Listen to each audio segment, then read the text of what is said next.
बहुत समय पहले की बात है। विजयनगर नाम के एक शांत और सुंदर शहर में एक बहुत बड़ी और पुरानी हवेली थी। वह हवेली दिखने में तो किसी महल जैसी थी, लेकिन उसके बगीचे में उगी लंबी घास और खिड़कियों पर जमी धूल यह बताती थी कि वहाँ बरसों से कोई नहीं रहा। शहर के लोग उस हवेली के पास से गुजरने में भी कतराते थे। कुछ कहते थे कि वहाँ अजीब परछाइयाँ दिखती हैं, तो कुछ कहते थे कि वहाँ पुरानी यादें कैद हैं। उसी शहर में विक्रम नाम का एक व्यापारी रहता था। विक्रम मेहनती तो था, लेकिन उसके मन में एक कमजोरी थी, लालच। वह हमेशा ऐसी चीजों की तलाश में रहता था जो कम कीमत में मिले और जिनसे बड़ा फायदा हो। जब विक्रम ने सुना कि विजयनगर की वह आलीशान हवेली बहुत ही सस्ते दाम में बिक रही है, तो उसकी आंखों में चमक आ गई। इतनी बड़ी हवेली और इतनी कम कीमत, ये तो लॉटरी लगने जैसा है, विक्रम ने अपने मन में सोचा। उसके मित्रों और पड़ोसियों ने उसे समझाया, विक्रम भाई, उस घर का इतिहास ठीक नहीं है। जो भी वहाँ गया वह कभी खुश नहीं रहा। सस्ते के चक्कर में अपनी शांति मत खोना। लेकिन विक्रम ने किसी की न सुनी। उसने अपनी सारी जमा पूंजी निकाली और वह हवेली खरीद ली। उसे लगा कि वह वहाँ अपने बेटे चीकू के साथ एक राजा की तरह रहेगा। अगले दिन विक्रम और चीकू अपना सामान लेकर हवेली पहुँचे। चीकू एक छोटा और बहुत ही जिज्ञासु लड़का था। उसे नई जगह देखना पसंद था, लेकिन जैसे ही उसने हवेली के भारी लोहे के गेट को छुआ, उसे एक अजीब सी सिहरन महसूस हुई। पापा, क्या हम सच में यहाँ रहने वाले हैं? ये घर थोड़ा उदास सा लगता है, चीकू ने विक्रम का हाथ पकड़ते हुए कहा। विक्रम ने मुस्कुराकर कहा, अरे बेटा, ये उदास नहीं, बस पुराना है। जब हम यहाँ लाइटें लगा देंगे और सफाई कर देंगे तो ये चमक उठेगा। जैसे ही वे अंदर गए, घर के दरवाजे अपने आप एक भारी आवाज के साथ बंद हो गए। चर्रर ढप। विक्रम को लगा कि शायद हवा का झोंका था, लेकिन चीकू ने देखा कि वहाँ कोई हवा नहीं चल रही थी। घर के अंदर की हवा ठंडी थी और उसमें पुराने कागजों और चमेली के फूलों की मिली जुली महक थी। शाम होते होते उन्होंने अपना सामान सेट कर लिया। रात का खाना खाने के बाद जब चीकू अपने कमरे में सोने गया, तो उसे महसूस हुआ कि उसके बिस्तर के नीचे से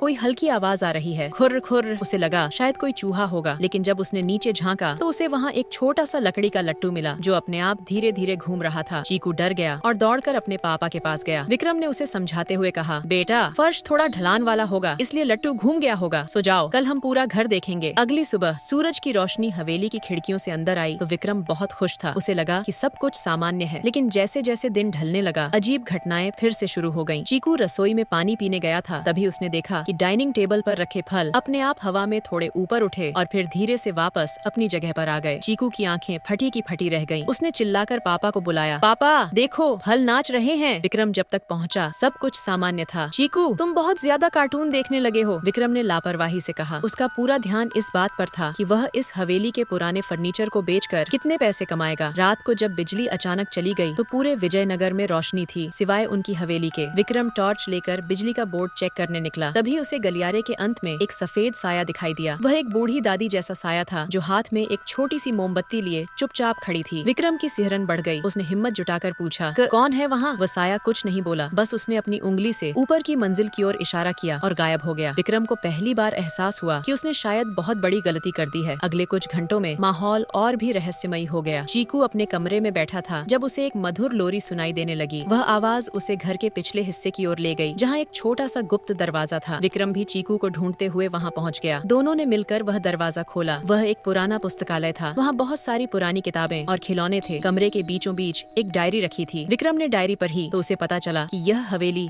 एक बहुत ही दयालु महिला की थी, जो बच्चों से बहुत प्यार करती थी। वह चाहती थी कि ये घर हमेशा बच्चों की हंसी से भरा रहे, लेकिन उसकी मृत्यु के बाद लोग इस घर को सिर्फ इसके पैसों और कीमती सामान के लिए खरीदने लगे। जो भी लालच लेकर यहाँ आता, घर की रूह उसे डराकर भगा देती थी। तभी अचानक घर की जमीन हिलने लगी। सीढ़ियों के पास की लकड़ी टूट गई और विक्रम का पैर उसमें फंस गया। वह जितना निकलने की कोशिश करता, लकड़ी उसे उतना ही जकड़ लेती। पापा, चीकू रोने लगा। तभी वही सफेद साया फिर से प्रकट हुआ। चीकू ने डरने के बजाय उस साये के सामने हाथ जोड़े और कहा, दादी माँ, मेरे पापा बुरे नहीं हैं, उन्हें माफ कर दीजिए, हम यहाँ से चले जाएंगे। चीकू की मासूमियत और निस्वार्थ प्यार देखकर वह साया धीमे से मुस्कुराया। अचानक विक्रम का पैर मुक्त हो गया। घर का माहौल, जो अब तक भारी और डरावना था, एकदम हल्का और शांतिपूर्ण हो गया। विक्रम समझ गया कि यह घर रहने के लिए नहीं, बल्कि एक सबक देने के लिए था। उसने उसी रात अपना सामान समेटा। उसने महसूस किया कि उसने सस्ते घर के लालच में अपने बेटे की जान जोखिम में डाल दी थी। अगले दिन विक्रम ने वह हवेली एक ट्रस्ट को दान कर दी, ताकि वहाँ गरीब बच्चों के लिए एक स्कूल और बगीचा बनाया जा सके। जैसे ही उसने दान के कागजों पर साइन किए, उसे अपने मन पर लगा एक बड़ा बोझ हटा हुआ महसूस हुआ। विक्रम अब एक छोटे से साधारण घर में रहने लगा। वह घर आलीशान तो नहीं था, लेकिन वहाँ प्यार, सुरक्षा और शांति थी। अब चीकू रात को चैन से सोता था और विक्रम भी समझ गया था कि लालच सबसे बड़ा नुकसान है और संतोष सबसे बड़ा धन। विजयनगर के लोग आज भी उस स्कूल को जादुई स्कूल कहते हैं, जहाँ बच्चे कभी उदास नहीं होते।